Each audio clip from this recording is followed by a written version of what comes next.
Hey! Hello there, Internet. I'm Short of the Max Extreme. And I'm Ghost Hunter Dave. Together, we form IMPERIUS REX. Oh, like the Wonder Twins, but of different mothers. Today, we are going over Alan Moore's highly acclaimed... Holy cow, Troy. Wait, Alan Moore? That's right. Okay.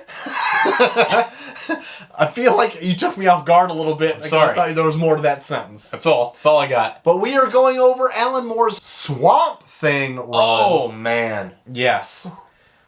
I don't think we're going to get through this in one episode. Dave, we are.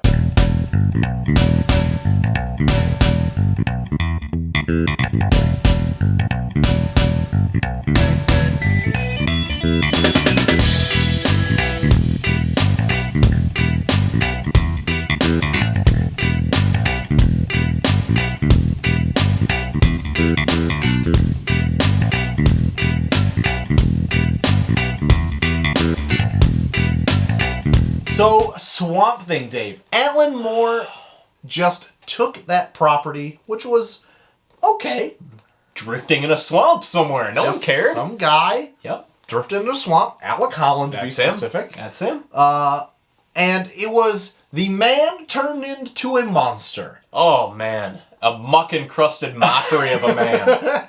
Alan Moore took him Yes. and made it the monster that wanted to be a man and flipped the script on that thing and transformed Swamp Thing into one of the best series ever. Oh. In my opinion, IMO. Here's the script. Flipped. Swamp Thing. Holy shit, Troy. Yeah. This is one of those, you hear it's good. Yeah. You hear it like, oh, Alan Moore Swamp Thing. You're like, yeah, I'm sure it's good. Yeah. Swamp Thing. I get it. He's Game of Thrones. I'm sure it's good. Yeah. That's me what as I Troy. say. Yeah. That was me on Breaking Bad before I came to my senses. Ooh. And it's the best thing ever. And you should watch Game of Thrones. Shots fired. We're just going to make this episode about Game of Thrones because you should watch it. It's wrapping up. It's the perfect time to jump in. It's great. Perfect time to jump in when it's done. Yeah, sure. It's great. You don't have to wait for it. get it. It's good. You know what else is done? Swamp Thing. Let's get to it. All right.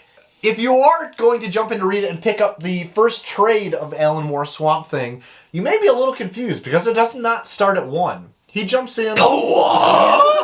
He jumps in at, I think, like issue 23. 21, 22, 23, something like that.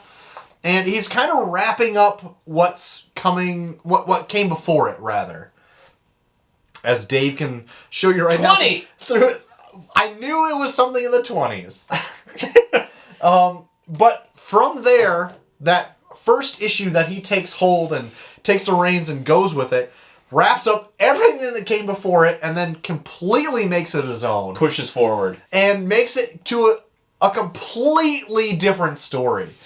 So prior to this, Swamp Thing was Alec Holland, bioengineerist, researching plant mumbo-jumbo. Right.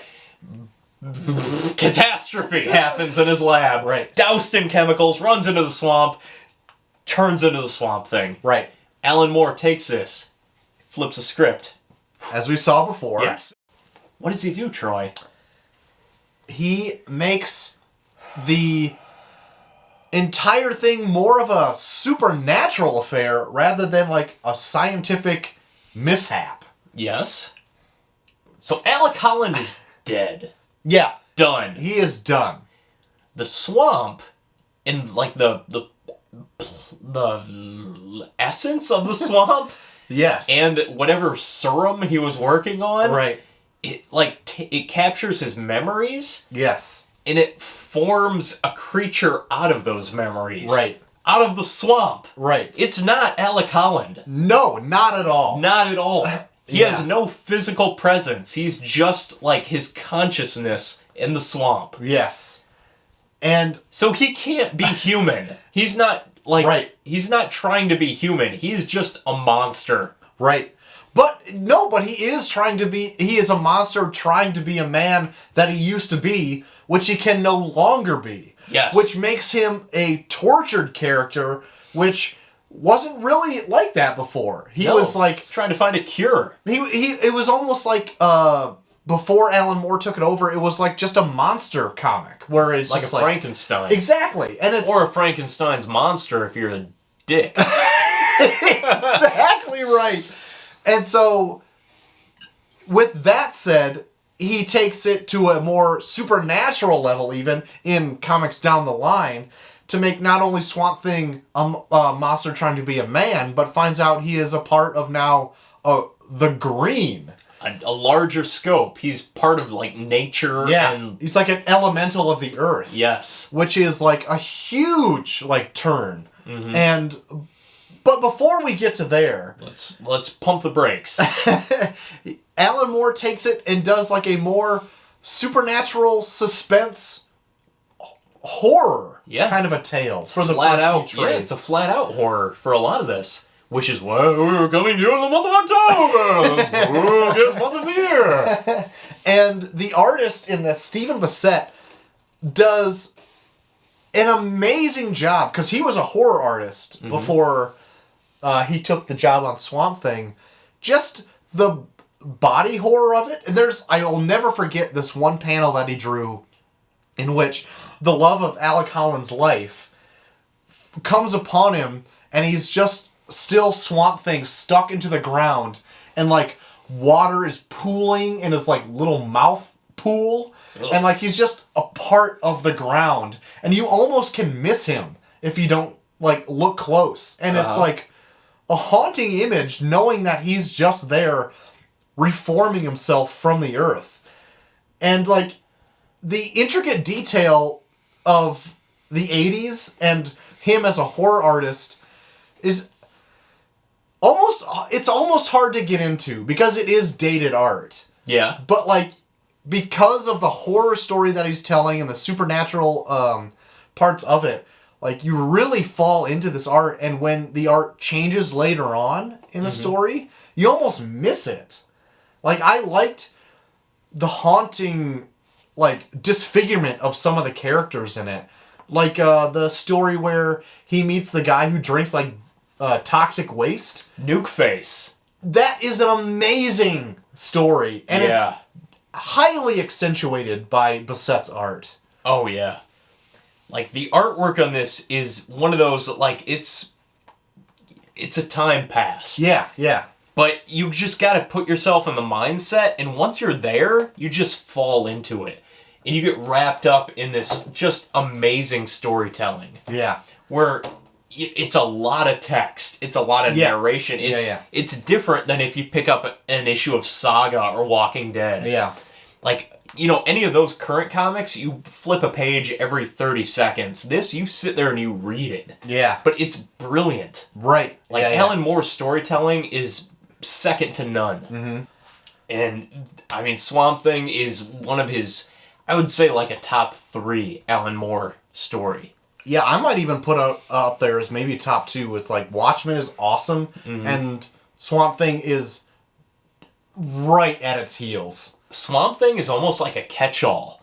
It's like it's spanned for like maybe 40 or 50 issues, so he's got a chance to kind of do all these little weird one-shots. Yeah. And he gets weird, and he can tell personal stories, and he can tell like an arc with Swamp Thing. Yeah. He just gets to do everything. Yeah. But it's all got that weird horror slant to it, which as it goes on, it goes into like a strange sci-fi bent. Yeah, right. But, like, man, there's nothing else like Swamp Thing. Yeah. And he actually started this in 82 before he started Watchmen, because he was doing Watchmen at the tail end run of Swamp Thing. The one downfall I think I have of the series is that it kind of just peters out. Yeah. A little bit. Like, I don't remember what happens at the end of Swamp Thing, but I know... He makes a bungalow with Abby. Yeah. And, like, so it's like...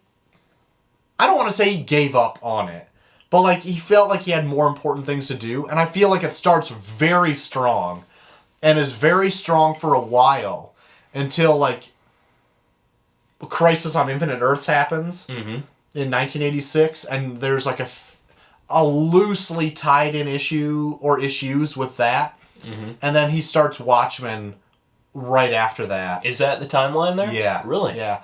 And so, like, there's so much going on at DC where he has to tie in with this, and now Watchmen's this huge thing, so he's spending more time on that, which is fine because both are great. Yeah. Like, actually, all three of those things are great. Crisis on Infinite Earth is great, Swamp Thing is great, Watchmen is all great. Triple threat. 1986 was apparently a great year for DC Comics. That's also when Dark Knight Returns came out as well. And when we were born.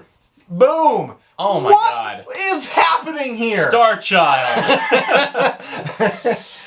Yeah, but I cannot give more accolades to Swamp Thing. And before I even read it, like, it's one of those things like, yeah. You hear it's good. You hear it's great, and you're like, yeah, I'll eventually get into it. Uh-huh. And then you get into it, and you're like, I'm sold. This is great. Yeah. Everybody was right. I'm sorry, I'm you an were idiot. right. Yeah.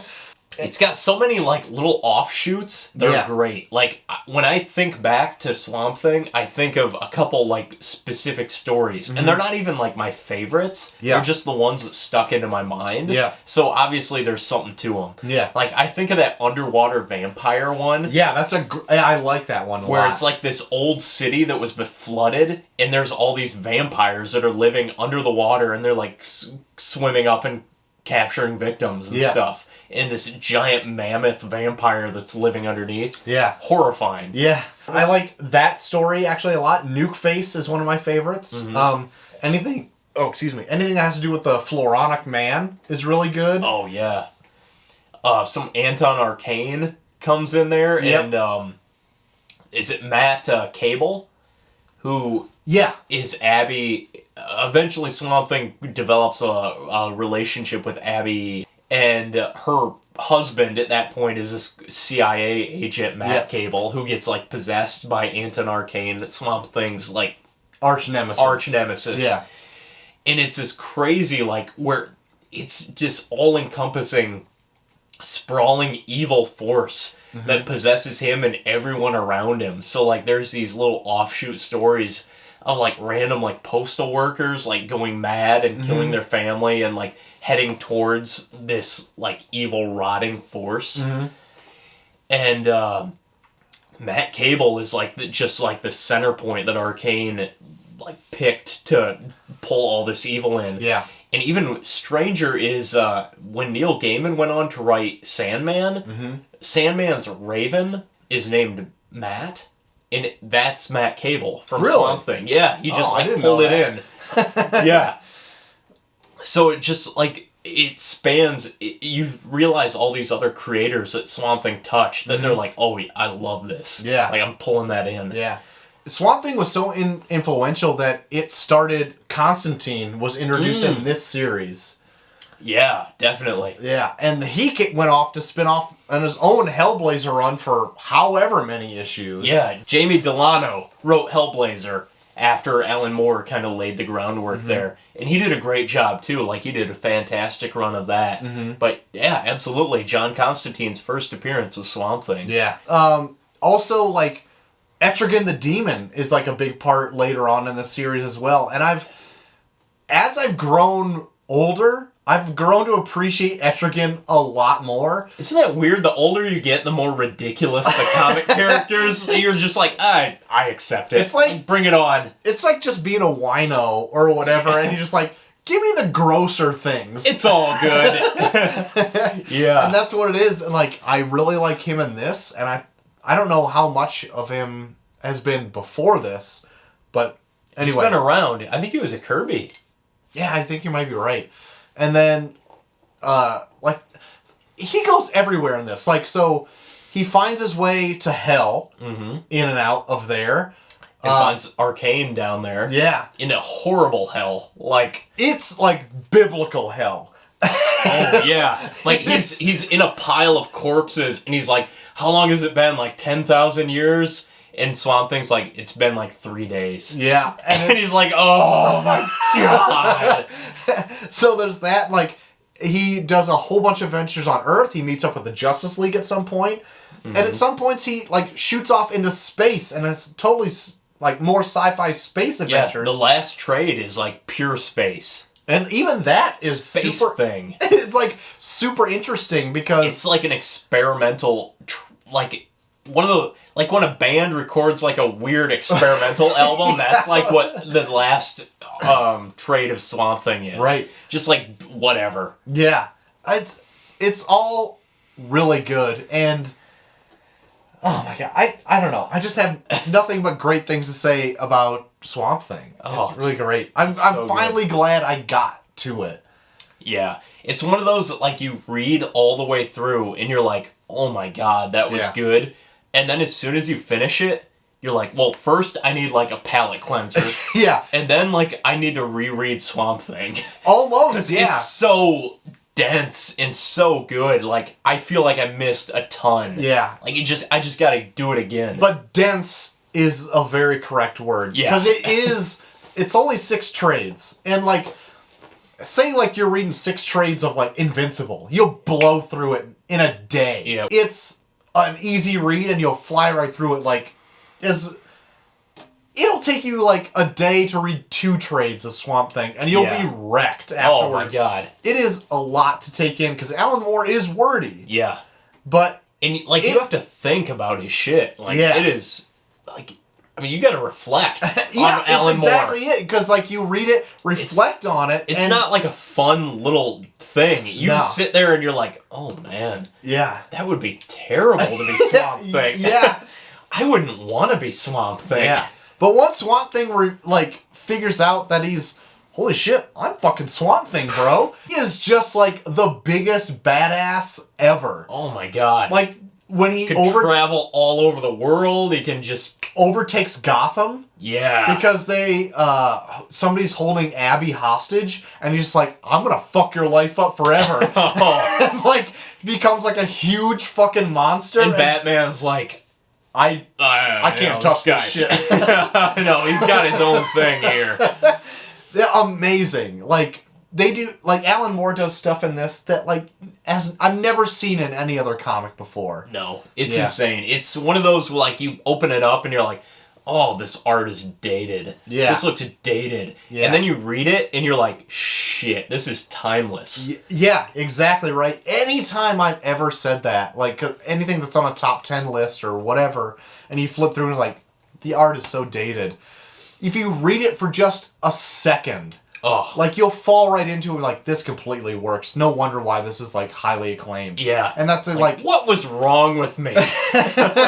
Like, that's what makes Swamp Thing just pure amazing. Everyone should read it. Yeah, it's great. And it is, like, the perfect Halloween book. Yeah. Like, everything about it is just seeping with, like, supernatural and, like, just this evil undercurrent. Yes. Yeah. So good. Alan Moore completely weaves his tale where it's scary and you can think of yourself in his shoes, and it's amazing. Never phones it in. Even Never like does. cliche horror stuff, you're like, oh my god, I'm sold. Like they do a Winchester House issue. Yeah. And they do like a werewolf issue about like like women being abused type of thing. They do the underwater vampires thing. They do all kinds of stuff. And every one of these one-offs, you're like, oh, I'm in. Yeah. It's just like a movie of the week, like a great, creepy X-Files episode. At this time, though, like in the 80s, though, they're not writing for the trade. No. And so, like, every issue is almost its standalone thing. There's, like, maybe, like, a 3-issue arc sometimes. But that's max. Yeah. Otherwise, every issue is a standalone thing, which you don't see anymore. No. But the issue is dense enough, and it's so great that it's feels amazing. like a 6-issue arc. It's your money's worth. Like, if you're... At this time, it's like $1.99 an issue. If you're going back to 1986, you completely get your money's worth out of the single issue. Absolutely. Yeah, Swamp Thing is just amazing. Yeah, it really is. Like, I don't even know what else we can say about it, but... one of a kind. It really is. If you haven't read it, definitely pick it up. If you have read it, read it again. Yeah, absolutely. I mean, it's October. It's spooky. Spooky!